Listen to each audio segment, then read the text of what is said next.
So, the Canucks have just re-signed Erik Gudbranson, and it's absolutely nuts that my first reaction to this deal was, okay, I can live with this. That's where I'm at right now. As a Canucks fan, I've almost been classically conditioned to a point where when I see a big defenseman who doesn't pass my eye test or the analytics test, and there's rumors about signing him, I expect the worst. It's like when a dog starts salivating at the sound of a bell because he's been so used to being fed after hearing the ringing of a bell. In this case, I'm the dog that goes ruh-roh at the sound of contract talks for a player that I'm not the biggest fan of. I just want you guys to know I've taken one psychology class at my time here at university, and I'm acting like I know what I'm talking about. I don't know why I'm like this, I'm sorry. Anyway, the worst case scenario in my mind for this Gudbranson extension was something like 4 years, $5 million per, with maybe a no trade clause thrown in there. So, all things considered, where I'm now at the point where I've accepted that my views don't align with this management group and there's nothing that I can do about that, I'm just a talking upper torso. And the fact that Goody was absolutely going to be signed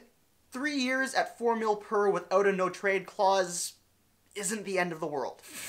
That's where I'm at. Like, I feel dirty. I feel like I'm settling. Not settling would have been trading Gudbranson for a pick.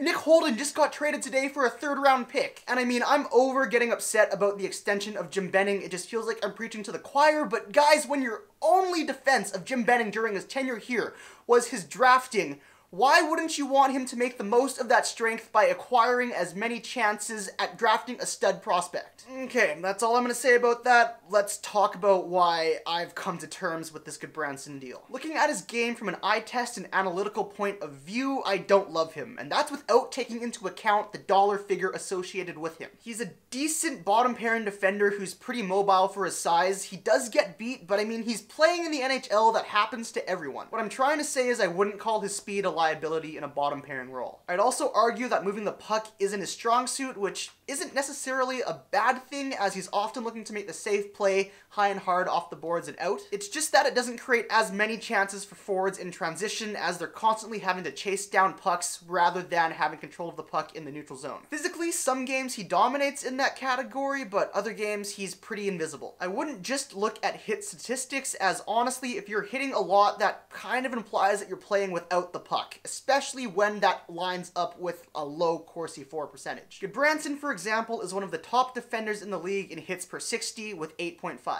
He's also second last out of all defenders in the league that have played more than 600 minutes this season with a Corsi for percentage of 43.3%.